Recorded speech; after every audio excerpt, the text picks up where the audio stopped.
It has been a big day for Nepali cricket fans as Team Nepal had a historic encounter against their fancied opponent India at the Asia Cup group match. This was the first time that Nepal played against the senior Indian team in the country's cricketing journey that spans about 27 years. And to the delight of all Nepalese, Nepal managed to produce what can be called an impressive 230 runs. Good evening, I'm Sarah Sapsanama. Let's begin with the headlines of the hour. India chased in 145 runs for 23 overs against Nepal for victory at the Asia Cup. Rain dampens the pace of the match. A win must for Nepal today to enter into the final four. The National Assembly directs the government to begin the process to formulate laws related to implementation of the Constitution at the earliest. Premier Dahal assures relevant laws will be formed. India gives green signal to Nepal's proposal of exporting 10,000 megawatts of electricity in the next 10 years. A meeting scheduled for next week to finalize the Panchesur project. And Gabon's coup leader Brice Nguema sworn in as the interim president. Opposition says his rule will be a continuation of 55-year-old Bongo dynasty. India chasing a victory target of 145 runs under the Duckworth-Lewis method against Nepal at the ongoing match of the Asia Cup. The match underway at the Palekele International Cricket Stadium was halted for some time just a while ago and has resumed. After being put into bat first, Nepal had a nervous start, but India dropped 3 catches inside the first 5 overs. Kushal Bhurtel and Asif Sheikh added 65 runs for the opening partnership. Kushal was the first to depart, scoring 38 runs in 25 balls. Nepal then lost wickets at quick intervals and were reduced to 134 runs for the loss of 5 wickets in 30 overs before rain almost halted the play. Asif has top scored for Nepal with 58 runs in 97 balls, followed by Sompal Kami with 48 runs in 56 balls, including 2 sixes. Gulshan Jha contributed 23 runs, while Bhim Sarki went out for 7, Rohit Paudel for 5, Kushal Malla for 2 and Sandeep Lamichhane for 9. Nepal were all out for 230 with Lalit Raj Bansi being bowled out by Mohammad Siraz. Siraz and Ravindra Jadeja both claimed 3 wickets each, while Mohammad Shami, Hardik Pandya and Shardul Thakur took a wicket apiece. Chasing 231, India before the rain disrupted the match had scored 17 runs for 2.1 overs. Meanwhile, it's been a celebration for Nepali fans as Nepal played with giants of cricket, India and Pakistan at the Asia Cup. Cricket fans were glued to television screens and ready at venues with projector shows to enjoy the match with India today as they take Nepal's participation at the Asia Cup as one of the biggest achievements. However, most have also called for better cricket infrastructure to support potential players. Janakpur Dham sub-metropolis meanwhile closed all schools after 2 p.m. today so students could watch the match.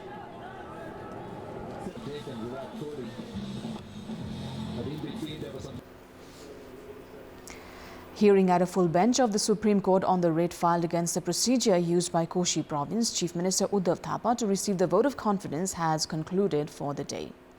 UML Parliamentary Party leader of Koshi, Hikmat Kumar Karki, had filed a writ at the Supreme Court on the 23rd of August, alleging the vote of confidence received by Chief Minister Thapa from the Province Assembly was unconstitutional. In the writ, Karki had claimed that the person in the role of the Speaker cannot vote except when the votes are tied. Israel Mansouri, who was chairing the Provincial Assembly meeting that day, had voted to ensure the required 47 votes when Chief Minister Thapa sought the vote of confidence. Prior to this, during the Parliament preliminary hearing, Justice Ishwar Prasad Khatiwada had issued an interim order directing the Koshi province not to take decisions of long-term significance. The hearing will continue tomorrow as well. Now, parliamentarians have criticized the government at the meeting of the House of Representatives, saying the cricketers have yet to receive awards and facilities announced by the government. Speaking at the 0 and special hour of the meeting of the lower house, the lawmakers said that the government could not simply make assurances or announcements. Saying the athletes were the identity and pride of the country, the lawmakers also drew the government attention regarding proper management for them. Meanwhile, the lawmakers have also stressed on the government interest regarding China not acknowledging Nepal's revised political map. They also alleged the government of failing to pay adequate attention to the plight of the victims of natural disasters and urged to provide relief to the victims at the earliest.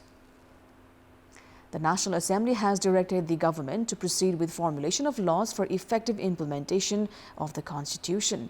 After Prime Minister Pushpakamal Dahal furnished his responses, the National Assembly directed for formulation of the laws at the earliest. Despite the lapse of 8 years since the promulgation of the Constitution, 181 laws related to Constitution have yet to be formulated.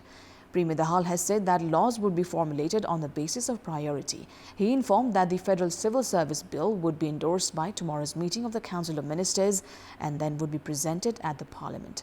Earlier, members of the National Assembly had criticized the government for failing to formulate necessary laws. They said that the entire system was being criticized because of the government delay in formulating laws. Prime Minister Pushpakamal Dahal has said that he was prepared to conclude the topic of laws related to transitional justice at the earliest. Addressing a program held in the capital today, Premier Dahal shared his belief that the issue of transitional justice would be addressed by the parliamentary committee. He said that the bill was registered with some amendments after the beginning of the new parliament and added that it would be resolved from the committee itself. Premier Dahal has also accepted the fact that violations of human rights were yet to be addressed. Premier Dahal also said that it was important to assess the roles played in transformation of the society, establishment of democracy, and the nature and context of the struggle. At the program, victims of the conflict era and their family members expressed their grievances regarding the indifference for justice. It's time now for our segment Public Pulse, where you text us with your opinion. Public Pulse. But before today's question, let's take a look at the results from yesterday's poll. Yesterday, we asked you, why has the tariff dispute between Nepal Electricity Authority and industries not been settled? 25% voted for option A, procedural hassles, 37% for B, incapable authority, and 38% for C, ploy not to pay tariff. And here's today's question. Why has the government delayed the formulation of laws concerned with the implementation of federalism? Your options are A, deemed unnecessary, B, influence of party politics, and C, lack of pressure from parliamentarians. The voting is on. Type NEWS, select your option A, B, or C, and send it to 34001 to share your opinion with us. Now, the detention hearing of those in CIB's custody over allegations of involvement in the Lalita Niwas land scam continued today as well. Law practitioners representing Shivaji Bhatta and Rudra Kumar Shrestha have presented their arguments in the hearing that began from yesterday at the Kathmandu District Court. Law practitioners representing Balkrishna Shrestha are likely to give their argument tomorrow.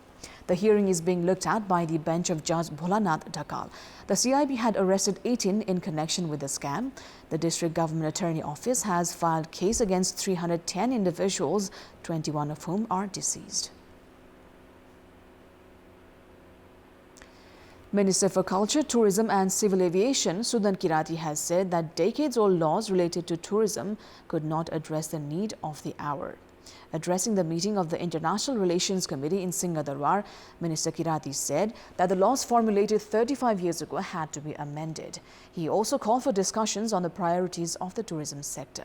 Minister Kirati informed that preparations were underway to purchase 3 aircrafts for Nepal Airlines. He added that good business practices would help in paying the loan of 48 billion rupees. At the meeting, the lawmakers drew the government attention, saying the expensive airfares could create a negative impact on the tourism sector.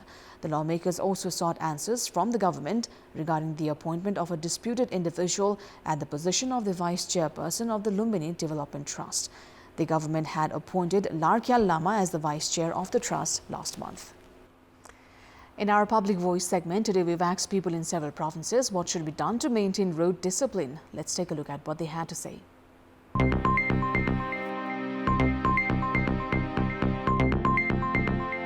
क्रॉसिङ गर्ने ठाउँ हुन्छन् त्यहाँ चाहिँ traffic उपस्थिति अनिवार्य जरुरी हुन्छन् zebra cross हेरेर चलाउनुस् अनि रोक्नुस् मान्छे गइराछ भने विद्यार्थीहरूलाई मात्रै यो ट्राफिक नियम पालना गराउनको लागि चाहिँ प्रयोग गर्ने गरेको देख्छु तर मैले चाहिँ त्यो विद्यार्थीका अभिभावकहरू चाहिँ बढी अनुशासित हुनुपर्छ जस्तो लाग्छ सर्वप्रथम जनताहरूले नै आफूले सचेत हुनु पर्यो जापाती गाडी रोक्न नदिने जापाती मान्छे हिँड्न नदिने ट्राफिक बत्ती लाइटहरू सरकारले प्रशासन मिलेर जडान गर्नु पर्यो हामी सर्वसाधारण मानिसहरूले पनि हिँड्दाखेरि कसरी गाडी घोडा हिँडिरहेछ त्यो हेरेर अनि राम्ररी हिँड्नुपर्ने हुन्छ खाडा चौपाइहरूलाई नियन्त्रणमा ल्याउने गापाउने नछोड्ने जनता सचेत हुनुपर्छ। सर्वसाधारण जनसमुदायले पनि यसमा अलिकति राम्रो रोल गरिदिनु पर्यो। व्यापारीहरूले कब्जा गरेका पेटीहरू छन् त्यो पेटीहरूलाई स्थानीय निकायले खाली गराउनुपर्छ। नागरिकै सचेत हुन जरुरी छ। हामीलाई छुट्याइदिएको सडकको बाटो सर्वसाधारणहरू हिँड्ने बाटोमा हिँड्नुपर्छ। ट्राफिकले भने नियम चाहिँ मान्नु पर्यो। ट्राफिकको नियम पालना गर्नु पर्यो। आफै सचेत हुनुपर्छ। कुन ठाउँबाट लेनबाट काट्ने बाटो काट्नेदेखि लिएर सडक प्रयोगकर्तालाई नै आफू सचेत रहनु पर्यो। जसले अनुशासन भङ्ग गर्छ तत्कालै गाडीलाई जस्तो चिट काट्ने व्यवस्था गर्नु पर्यो।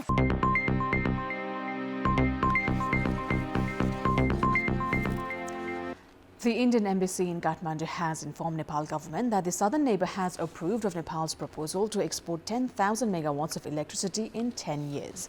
The announcement of the proposal was made during a joint press conference by Prime Minister Pushpa Kamal Dahal and Indian Premier Narendra Modi during the former's visit to India some time ago. A preliminary agreement was made then, however, it had yet to be finalized as the Indian Council of Ministers had yet to approve it. This development has paved way for Nepal to export electricity to India. At present, Nepal Electricity Authority has been selling electricity to India on demand. Nepal government has proposed to sell 110 megawatts for the next 5 years at the rate of 5 rupees 25 paisa per unit. However, an approval by India's National Thermal Power Corporation is awaited. Likewise, a meeting has been scheduled in the capital next week to finalize a detailed project report of Panchesur hydropower project that Prime Minister Dahal and his Indian counterpart had agreed to finalize within 3 months. The government has said it is studying the DPR submitted by India's consultant company, WAPCOS. Preparations are also underway for an agreement between NEA and Bangladesh Power Development Board. Once details of the price and fines in case of failure to supply power are concluded, the Ministry of Energy, Water Resources and Irrigation has said Nepal will likely begin exporting power to Bangladesh this year onwards. Import of food grains, vegetables and fruits have been at a complete halt in Sudur Pashchim as the planned quarantine office in Trinagar Customs is without human resource. Import of food grains, vegetables and fruits is at a complete halt as Officer Pramod Thagunna is on a study leave. With nearing festivals, vehicles have been stopped on the other side of the customs, leading to shortage of goods and price hike in the local markets. Poultry industry is suffering as the raw materials required for production of chicken feed have been stopped. The planned quarantine office tests the presence of chemical residue in food grains, vegetables and fruits. The imports enter Nepal only after required tests are conducted by the entity. However, in absence of human resource, the office is being taken care of by a helper. Moving on to international update, Brice Nguema, the leader of Gabon's military junta, has been sworn in as the nation's interim president. General Nguema led last Wednesday's coup against Ali Bongo, toppling the president shortly after he was named winner of a disputed election. The general has some popular support. Crowds of cheering civilians turned up at his inauguration.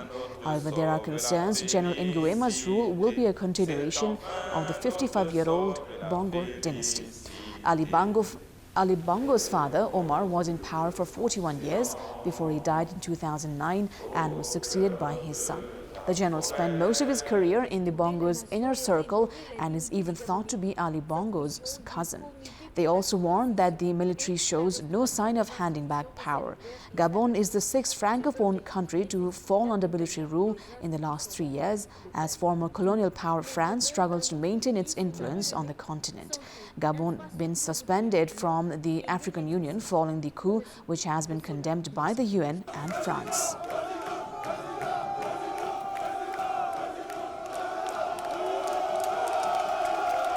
The world's most popular search engine, Google, was started in fact as a research project by Larry Page and Sergey Brin when they were both doctoral students at the Stanford University in the late 1990s, has turned 25.